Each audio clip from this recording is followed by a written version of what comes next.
Perekonomian, berdasarkan kepada tingkat kemajuan, dapat dibedakan kepada perekonomian subsisten dan perekonomian modern. Dalam perekonomian modern subsisten yang primitif, uang tidak digunakan dalam tukar-menukar dan perdagangan dilakukan secara barter. Dalam perekonomian subsisten yang sangat primitif tidak terdapat spesialisasi dalam kegiatan ekonomi. Setiap keluarga menghasilkan sendiri barang yang diperlukannya. Dalam perekonomian modern, uang digunakan sebagai alat untuk melakukan tukar-menukar, yaitu uang untuk melancarkan kegiatan perdagangan. Kegiatan perdagangan yang lebih lancar dari barter mendorong spesialisasi.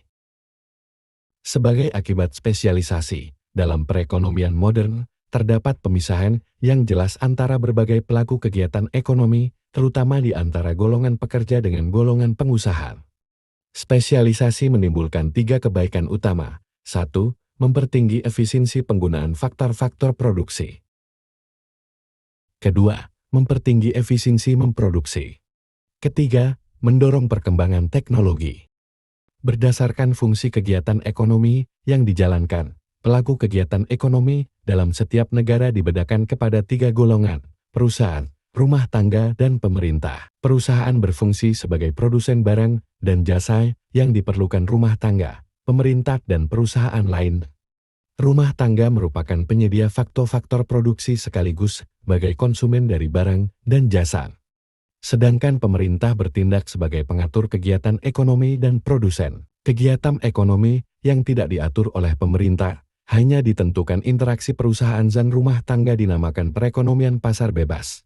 Dalam perekonomian pasar bebas, perusahaan dan rumah tangga berinteraksi di 2 pasar, yaitu pasar barang dan pasar faktor-faktor produksi. Perekonomian pasar bebas memiliki beberapa ciri-ciri, yaitu pasar memberi informasi yang lebih tepat, pasar merangsang kegiatan memproduksi, pasar menggalakkan masyarakat untuk mengembangkan keahliannya, pasar meningkatkan efisiensi penggunaan barang dan faktor-faktor produksi, kebebasan pasar. Kelemahan perekonomian pasar bebas yaitu kebebasan tak terbatas menindas golongan tertentu, kegiatan ekonomi sangat tidak stabil, menimbulkan ketidaksetaraan, dan monopoli. Terdapat jenis barang yang tidak akan diproduksi dalam pasar.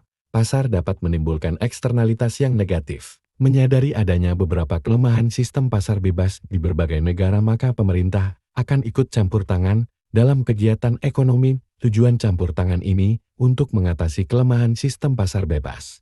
Campur tangan pemerintah dalam pasar bebas dibedakan 3. Pertama, membuat peraturan-peraturan. Kedua, menjalankan kegiatan ekonomi tertentu. Dan ketiga, menjalankan kebijakan fiskal dan moneter. Jika channel ini bermanfaat, mohon di-subscribe. Bunyikan loncengnya, agar sahabat mendapat informasi yang bermanfaat. Terima kasih.